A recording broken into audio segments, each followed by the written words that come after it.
Hello, my Facebook family and friends. Hey, I'm coming to you all the way from San Antonio, Texas. Hey, I am so excited.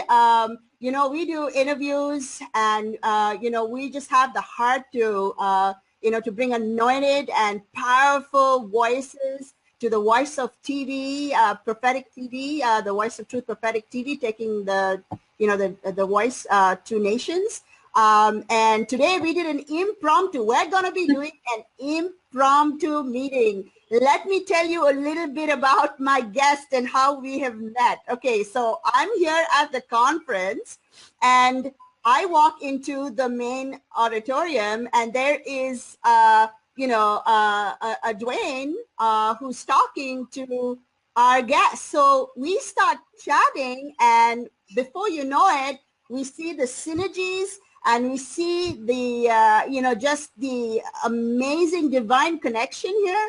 And you'll know in a moment because I want to invite today Jill Christensen. Jill Christensen is an employee engagement expert. Wait, I'm not even started yet. Best-selling author and international keynote speaker. She was named a top 100 global employee engagement influencer, authored the best-selling book, If Not You, Then Who? I absolutely love that. So why don't we welcome Jill Christensen to the show. Welcome, Jill. Thank you so much. I am so honored to be here. There are no coincidences in life. Yes. And so, Jill, for the sake of our audience today, as we're out here, you've traveled, I've traveled. So where's home for you? Home is Denver, Colorado. Denver, Colorado. Oh, wow. Okay. So a couple of years ago, I went on a conference to Denver and we went up to this beautiful, beautiful mountain right on the top there. And but then when I came out, I couldn't breathe so much because it was too high. Absolutely. That the air actually thins out. But what a beautiful, beautiful city. So, I wanted to ask you, so for a lot of us, we don't know or we are probably hearing employee engagement for the first time. And why I want to talk to my Christian Facebook family and friends about this is because Jill is a total expert. And I'm going to soon let Jill loose. And Jill, would you please tell us, what is employee engagement? Fabulous. So it's so important that everyone gets on the same page about the definition of employee engagement, because what we see is that a lot of organizations are responding in a very inappropriate way. And they think they're engaging their employees by bringing in ping pong tables and office dogs and giving away free beer on a Friday afternoon. But that is not employee engagement at all. When your employees are engaged, it means that they trust your senior leaders and they feel an emotional connection to your brand, to your organization. And because of this, those employees go above and beyond the call of duty and give you a lot of discretionary effort. Wow, that's fabulous. So I, tell me where you've been speaking, because obviously you are an influencer and a world changer. Thank you. And a woman. Thank you. So I want to know, where have you been speaking and how has the reception been to you? I speak all over the globe. So I speak about 50 or 60 times a year. So I am on an airplane every single week flying to a different city. The way I just landed in San Antonio 2.5 hours ago. And I speak at major leadership conferences, human resources conferences, healthcare conferences. And so my work is really industry agnostic, because there are dysfunctional workplace cultures in every single industry, amongst every single generation of people in the world, in every single country. And so I literally spend the majority of my days just doing lead generation. So picking up the phone and calling conference planners and booking myself to speak so that I can share my message about how bad the global employee disengagement crisis is, why traditional approaches don't work, and my new and innovative approach that I talk about in my book that does work. And Right. so I've spoken from anywhere from New York City to Singapore, India to Chicago, Malaysia to Bangalore, right? So I've spoken all over the world, and I'm really excited that I'm breaking into Europe in February when I'm going to speak at a major human resources conference in London. Okay, so tell me a little bit more about workplace culture dysfunction, because I mean, before I actually started doing what I'm doing, Mhm. I worked in a in the secular world, as you would say. Like, I mean, I Yes. worked as a senior manager, learning and development. Mhm. I worked with the best, I worked with the worst. I mean, there's so much hype about fitting in and culture. Yes. And it's not really a lot different even when you're in a Christian world, really, because there's a messaging, there's a branding, there's a the same kind of I would say culture within a Mhm. church or within Yes. a non-profit organization. So what are some of the dysfunction or the culture dysfunctions that you can give us some insight into? Okay, perfect. So as you just said, every single organization has a culture. So I don't care if it's a business organization, if it's a school, if it's a government, if it's a church. The definition of culture is how we do things here. And Mm-hmm. so the members of any organization, church, school, whatever that is, determine what are the rules of operation? How are we going to treat each other? What are those pillars that we hold to be true that we really care about? So within a church, faith might be something. Within a business, innovation might be something, right? So we all have those tenets of how we operate. But what I think is so fascinating is all organizations tend to have the same issues. So I don't care if I'm working with a school or a branch of the US government or a Fortune 500 company or members of a church or an organization that has 10 people in it. We tend to see the same things disengage people regardless of the industry, the age of the person, the country that it's in. And things that you see prevalent over and over and over again are people tend to think that leaders are not good communicators, Mm-hmm. right? So that leaders are not communicating openly and honestly. Lots of people complain that they're not given the resources that they need to do their job effectively.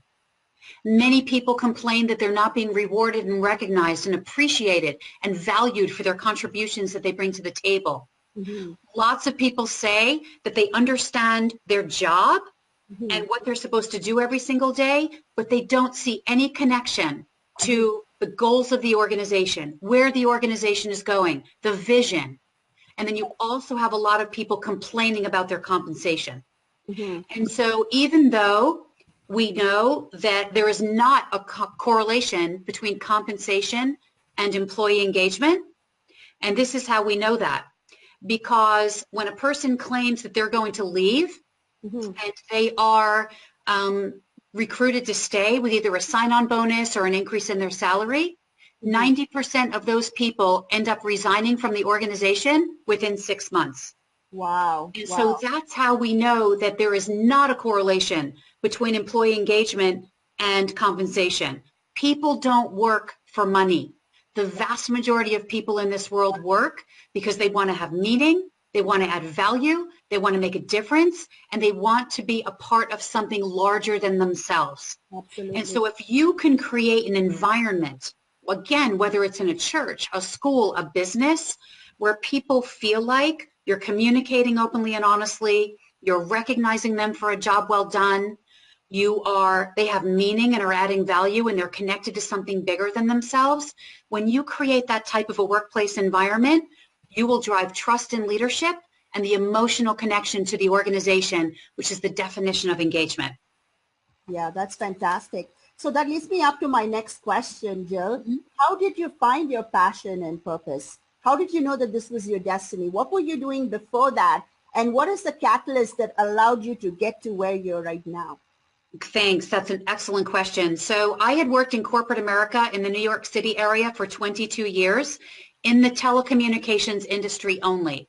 So I only thought the telecommunications industry was dysfunctional, right? Because I had no other experience in any other industry. And then 10 years ago, I decided that I was going to leave corporate America, and I sold my house, said goodbye to my friends, and I literally packed up and moved across the country to Denver, Colorado by myself. Oh, I, wow. I didn't have a job. I decided I was going to open my own consulting firm.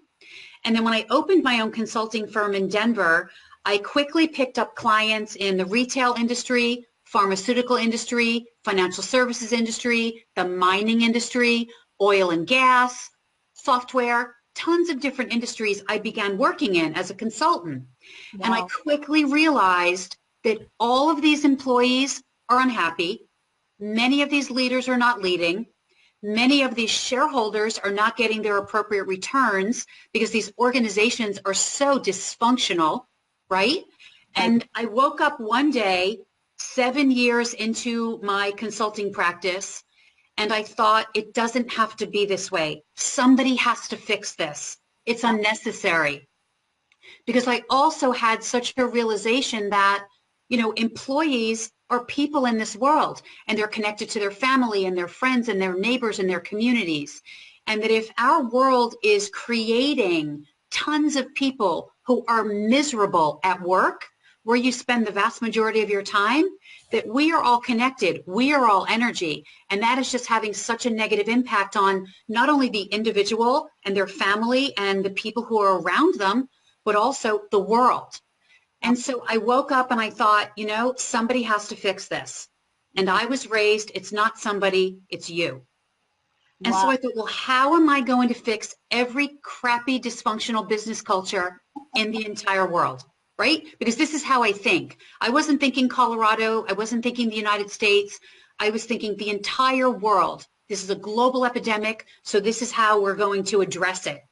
And I brainstormed, well, if I write a book, right, a lot of people have access to Amazon. And if I get that book on Amazon, billions of people will have access to the research that I've gathered and to the solution and the strategy that I have in my book about how to re-engage employees. And then I also thought that if I can get on as many large stages in the world as possible, that I can communicate my message live face-to-face. And I am such a huge believer in face-to-face communication.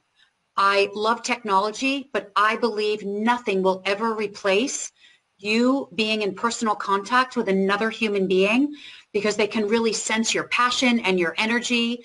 And that I felt like I could be most effective if I literally went around the world live evangelizing about what this crisis looks like, how we got to this point, why traditional approaches don't work, and a new and innovative approach that does work to fix your culture.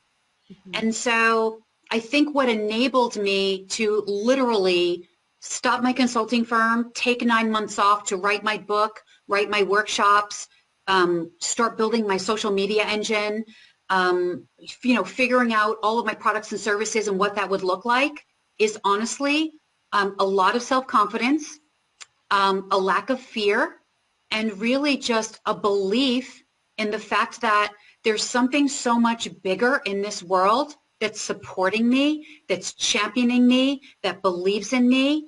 And to the extent that I can stay connected to that and draw energy from that and really listen and be aware that I don't have to come up with all the answers, right? That I understand that there's a huge issue out there and a problem. And I know that I was put on this earth to help solve for that problem and to help educate people about the problem and give them a solution. But I really believe that if I just trusted and believed in myself and had the ability to listen, that I would get a lot of the answers as to where to go next, who to call, what to do next, and that doors would open and that I would be in favor, because I was literally going out on a limb and believing that I was going to succeed at this in spades without knowing how, when, where, why. So I approached it very strategically from a business standpoint, but everything else I left to chance, meaning I was just believing and going out there with a ton of self-confidence and conviction in what I know to be true in this space. Wow, that's fantastic, because you know what? We have, each one of us is, you know, tremendously, has a tremendous support from God. And you know, sometimes it's not about, you know, just sitting. Maybe sometimes it's about sitting and waiting for the right opportunity, but sometimes it's about going there and fearlessly and violently taking your destiny. And I think from what I'm hearing, that's exactly what you've done, Jill. You've gone out there, you put yourself out there, you believed in it. You know that you know, God's there. He's, you know, he's backing you. You know, you have a message which is important. Employee engagement, by the way, is important for everyone. If you are, you know, if you are a church pastor and you want to keep your employees engaged, your volunteers engaged, you want to keep your congregation engaged. Yes. You know, you need to understand where the dysfunctions are. You need to go and pick up Jill's book, If Not You Who, because in there, Jill gives you the strategies of how to keep people out of that dysfunction, how to engage people, how to, you know, how to talk to your, you know, your minions, or the people that you're discipling, or the people that you're bringing, you know, into your fold. And, exactly. You know, like today, really, I just wanted to say, like today, I mean, I seized the opportunity. I said, you know what? Jill is amazing.